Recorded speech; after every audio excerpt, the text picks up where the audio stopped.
Police पत्नी थानेदार बन गई, वो सुना दो अनिल। उसी थाने में तबादला हो गया मेरा भी, जिसमें पत्नी सिपाही थी। सुनो एसएचओ साहब, वो ऐसे पहले कांस्टेबल लगा हुआ था, पत्नी का ट्रांसफर हो गया उसी थाने में। अब देखो क्या एक हास्य पैदा हुआ है। एक कविता सुनाता हूं हास्य व्यंग की, जो बड़ी वायरल हुई पूरे देश में, सुनिएगा साहब। और भाई साहब, पुलिस वालों का मैं सच बता रहा हूं, ये तो सर बैठ गए हमारे कहने से, ये दो सर बैठे हैं, इनका इतना सम्मान है, ये वर्दी है जो हमारे देश की रक्षा करती है। ये मेरे को बड़ाई करनी जरूरी थी। आगे आगे जो मैं कहूंगा उसमें ये काम आएगी बड़ाई ना। नहीं भाई साहब, कोरोना के टाइम गया, मेरी लुगाई बोली पकोड़े खाऊंगी, बेसन ला। ना पकोड़े खाएगी, कोरोना के अंदर है। मोदी जी लठ मार रहे, वहां मोदी जी लोग मर रहे हैं, रिश्तेदारों की खबर आ रही है, पुलिस डंडे मार रही है। बोली चुपचाप चला जा।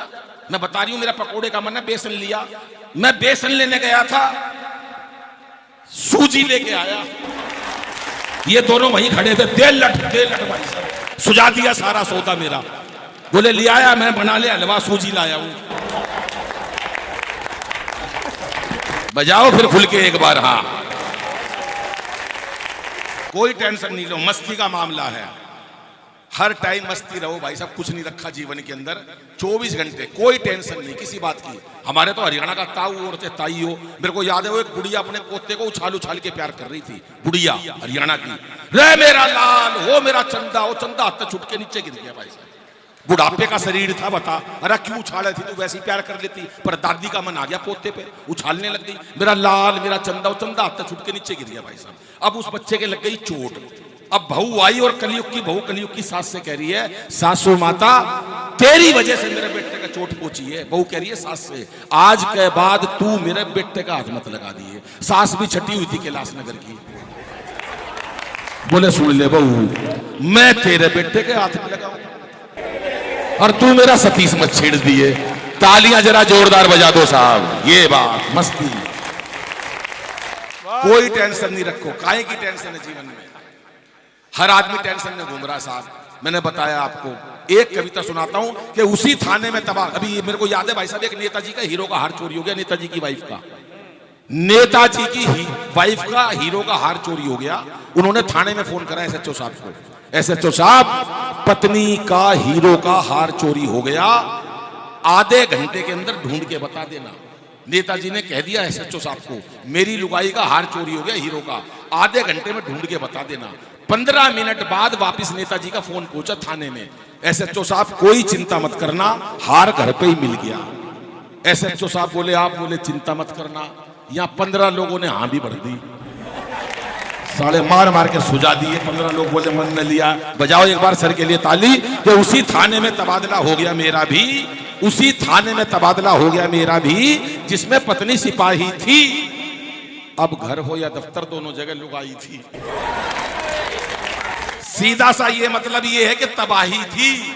सारा दिन दहशत में काटता था। पुलिस वाले की विडंबना सुनना साहब, कांस्टेबल की, सारा दिन दहशत में काटता था। इधर पत्नी चीखती, उधर इंस्पेक्टर डांटता था।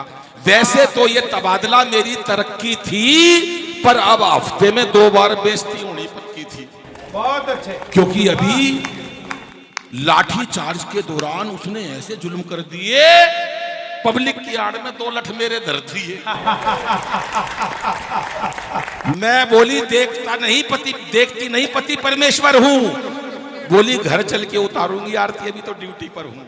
और जीवन अब मेरे लिए सजाए याफ्ता है। उसके हाथ में डंडा देखकर भाई साहब आज भी दिल कांपता है। और एक दिन की बात, पैदा हो गए ऐसे हालात, इधर इंस्पेक्टर इधर पत्नी, दोनों ने एक साथ आवाज लगाई। मेरे तो समझ में ही नहीं आई, पहले किसकी सुनूं, कहां जाऊं, नौकरी संभालूं या इज्जत बचाऊं।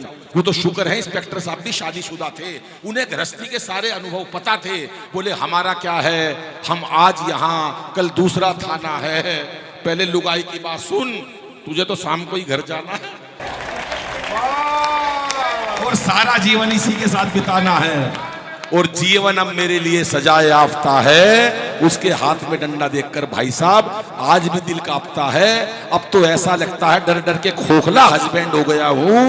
नौकरी जरूर करता हूं, पर ऐसा लगता है कि सस्पेंड हो गया हूं। अगले ही दिन ड्यूटी थी कंबाइन, अगले ही दिन ड्यूटी थी कंबाइन। दिन था वैलेंटाइन। मैंने तो वैसी पत्नी से पूछ लिया, कहो तो चले आज शाम कॉफी शॉप में, चलो कहो तो आज चले कॉफी शॉप में। बोली बंद करवा दूंगी छेड़खानी के आरोप में। ये घर नहीं है, थाना है। यहां पत्नी वाला रिश्ता नहीं चलेगा, यहां तो ऊपर की कमाई में भी हिस्सा आधा आधा बटेगा। और सच्चाई तो दोस्तों ये है कि मैं हवलदार होकर भी मुलजिम की तरह लाचार था।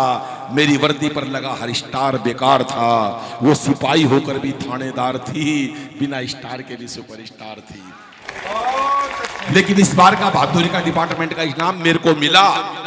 बहादुरी का डिपार्टमेंट की तरफ से इनाम मेरे को मिला, और इस बात को लेकर मिला कि जो व्यक्ति हर वक्त पत्नी के साए में रह सकता है, उससे बहादुर भला देश में। ये बैठे दो बहादुर, बजाओ सर के लिए तालियां। ये हमारे जिम्मेदार लोग हैं, लेकिन हम इनको इतना इसलिए कहते हैं क्योंकि सारा दिन इतनी मीटिंग, इतनी मेहनत करने के बाद ये पूरे एरिया को कैसे संभालते हैं। कभी कल्पना करके देखो कि आज अगर पुलिस थाना ना हो, पुलिस ना हो, तो सड़क पर हम लोगों का क्या हाल हो, हम लोग क्या करें साहब। ये इन लोगों की जिम्मेदारी है। मूड भाई साहब दारू से, हमारे हरियाणा में कोई दारू वारू नहीं। हमारे हरियाणा के अंदर इन्हें गीत सुनाए होंगे भी। हमारे हरियाणा में इतने लंबे गीत नहीं चलते कि 15-15 साल तक प्यार कर रहे हैं, तू बता तेरे मन में क्या है। मेरे हमारा नहीं पूछते, हमारा तो सवेरे पूछ ले भाई तेरे मन में क्या है। मैं हूं फूल गुलाब का, तू सूरजमुखी, मैं तेरे से दुखी। जा अपना घर, तू अपना राज्य। तो मूड कोई नहीं बनता। वो हमारे यहाँ शराब का भी यही हाल है। एक बहुत पिया करता भाई साहब शराब, जबरदस्त। उससे घर वालों ने कहा यार शराब मत पिया कर। बोला नहीं मैं पीऊंगा। मेरे को बुलाया भाई साहब, बोले अनिल भाई तू समझा, तेरे इंटरनेशनल कवि है, तेरी बात मान जाएगा। मैंने कहा जगबीर यहाँ तू इतनी दारू मत पिया कर। बोला अनिल भाई तू बड़ा कवि है, बड़ा भाई है, तेरी बात नहीं टालूंगा। 3 बार की छूट दे दे 1 साल के अंदर। मैं 3 बार की छूट है, बता लिख के दे। पूरा परिवार बैठा है। बोला लिख लो। एक तो मैं नए साल को पीऊंगा। मैं ओके ठीक। बोला ठीक। दूसरा मैं होली पे पीऊंगा। मैं चल होली पे पी लियो। दूसरी, तीसरा उत्तर सुनना तो अभी तक की सबसे ज्यादा ताली। बोला एक नए साल पे पीऊंगा, एक होली पे पीऊंगा, और तीसरा जब मेरा मन करेगा साला जब पीऊंगा। तू अपनी ऐसी तैसी करा।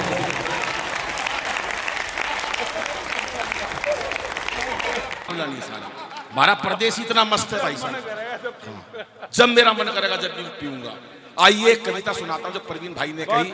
बहुत सारी कविता उन्होंने डिमांड में रखी कि वो सुना दो, माँ वाली सुना दो, हमें कुछ नहीं चाहिए। लेकिन एक कविता उन्होंने मेरे को याद दिलाई, मैं वो कविता समर्पित करता हूं क्योंकि भगवान महावीर का पावन मंच है। कई दिन से गला बैठा है, आप मेरा थोड़ा साथ देना। लेकिन माइक भाई साहब आपका इतना अच्छा है, क्योंकि जहां मैं अभी कवि सम्मेलन करके आया हूं ना, उस माइक ने मेरा गला बिठा दिया भाई साहब। कति जैसे कांग्रेस बैठी पड़ी है ना, ऐसे मेरा गला बैठा पड़ा भाई साहब। वो एक हरियाणा के बच्चे से सवाल कर दिया मास्टर जी ने, बेटा कांग्रेस की स्थापना किसने करी, इसका जन्म कब हुआ। बच्चा हरियाणा का था। बोला मास्टर जी मुझे नहीं पता कांग्रेस की स्थापना किसने करी, इसका जन्म कब हुआ, पर नू पता इसका नाश कौन करेगा।